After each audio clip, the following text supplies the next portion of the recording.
Welcome back to my channel, everybody.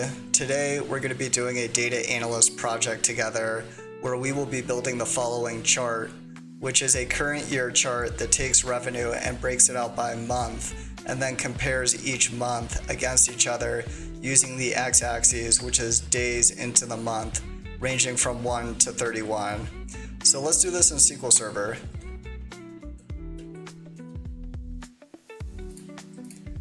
So in SQL Server, you'll just have a revenue table, and it'll likely just be revenue transactions, and it won't be aggregated to anything specific. So the very first thing we need to do is we need to make sure we filter for only records in the current year, and as of this recording, that's going to be the year 2024.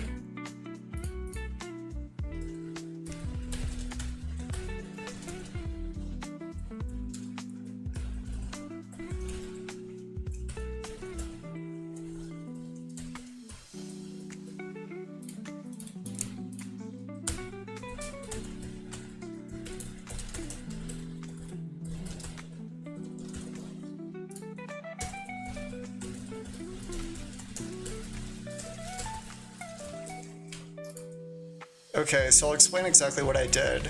There's a built-in function called getDate.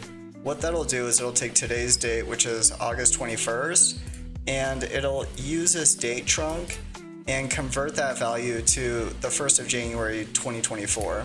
So what this is saying is it's saying, hey, in our date column called purchase date, make sure each value is greater than or equal to the 1st of January 2024.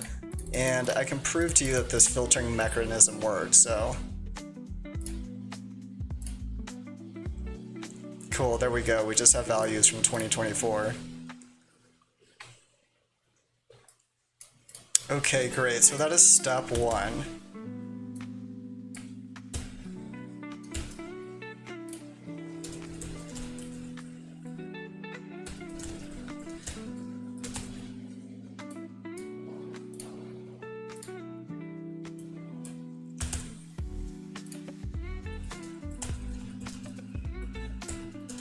I keep forgetting that SQL Server uses top 100 rather than limit, but let's take a look at our table together and see what additional fields we need. So we're going to need a couple of things, right? So in the chart you saw that within it we were comparing months and they were named by their month name. So like January, February, March, April, May. So we need to get that value.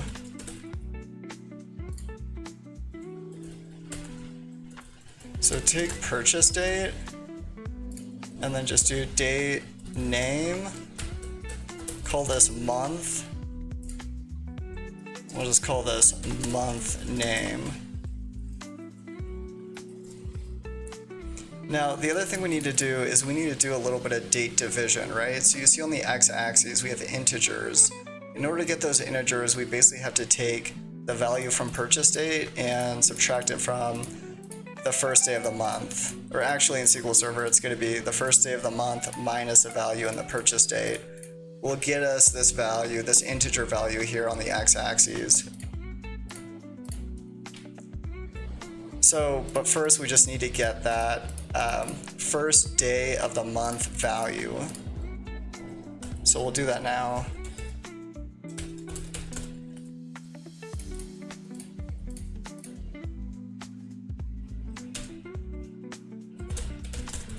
We can just call this month start.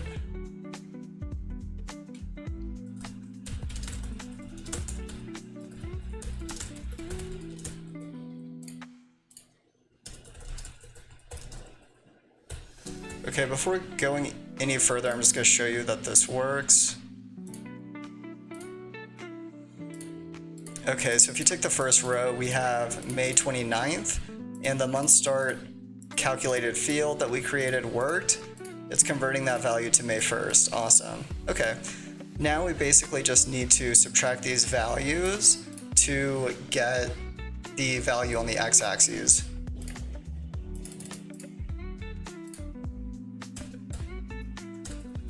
So we're going to do a date diff, day, the month start, and then basically just purchase date.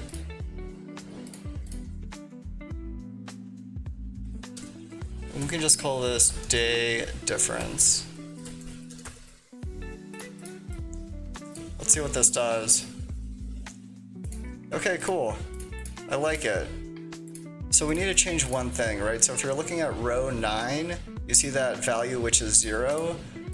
We kind of want the x-axis in the chart to start at 1 rather than 0. So let's just do a +1 here.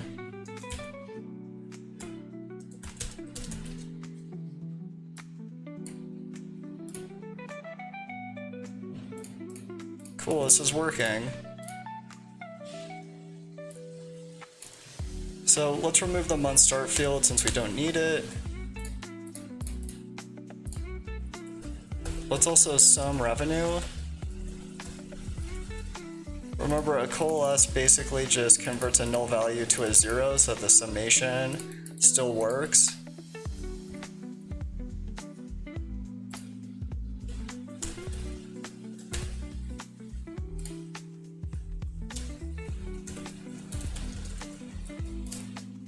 And then because this is an aggregation, we're summing revenue, we need to do a group by. Okay.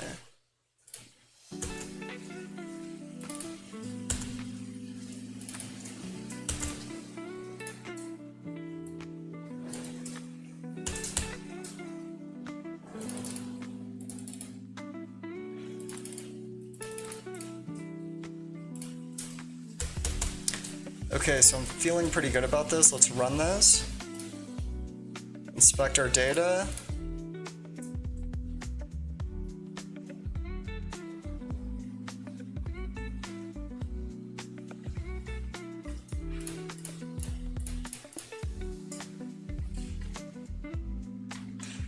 Okay, this looks pretty good. We actually can drop the purchase date column. So let's remove that. And let's take our results and save them into a temporary table.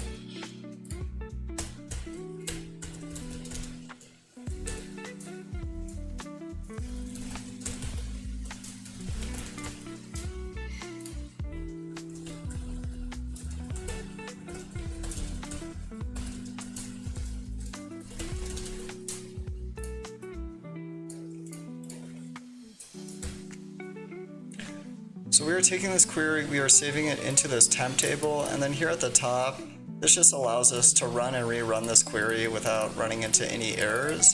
What it'll do is, if the temporary table already exists, it'll drop it and then reinsert the new data into that temporary table.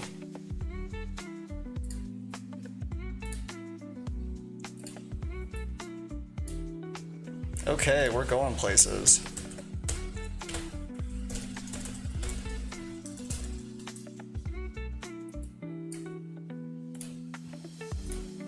Okay, great. So here's our table. Now the one thing we need to do is we need to add cumulative revenue. So what that means is if you take row 1, right, we have August 9th. We want to create a new column that's cumulative revenue. So that's going to be revenue from August 1st all the way through August 9th.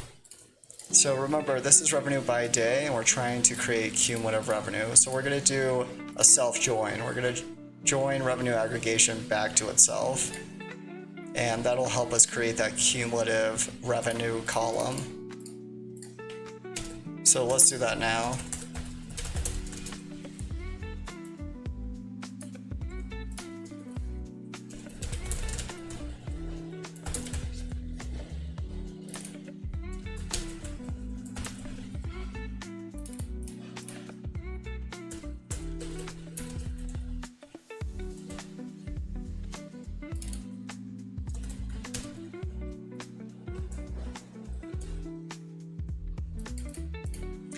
Okay, so what we're going to do is we're going to join on month. So because it's current year, there's just going to be one August 2024.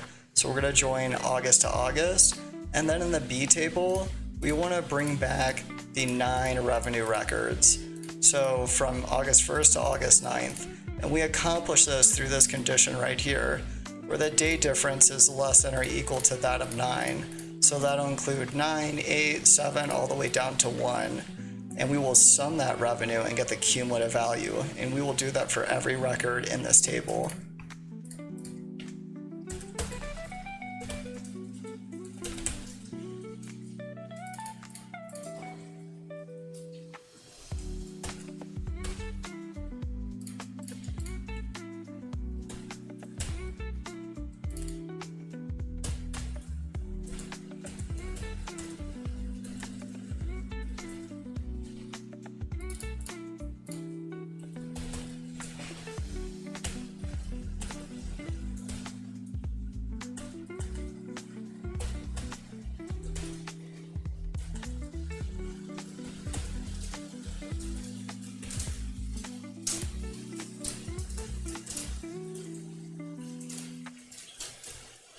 Okay, thank you for bearing through some of that spelling.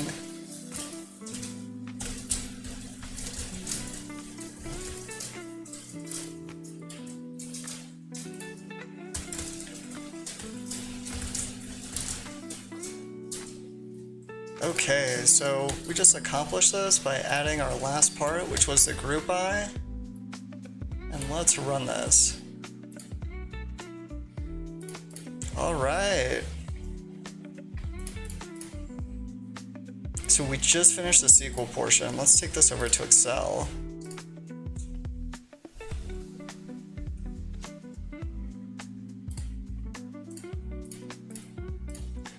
Alright, so in Excel we have everything we need. The only thing we need to do is create a pivot table.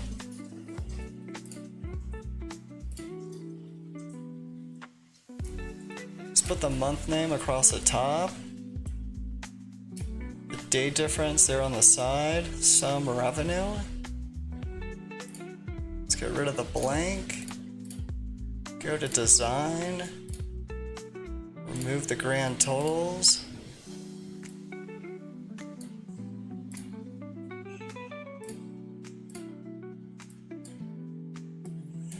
And there we are, folks. This is pretty special.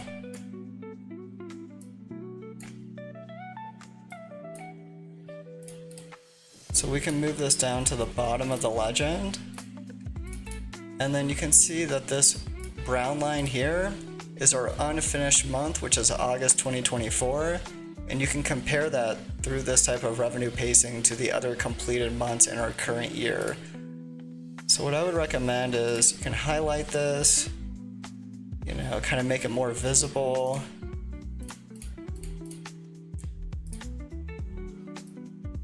Expand this a little bit. You can add a chart title and then beautify it a little more. But this is essentially it. Thank you so much for joining today's episode. Please continue to like and subscribe if you want to support this channel. Thank you.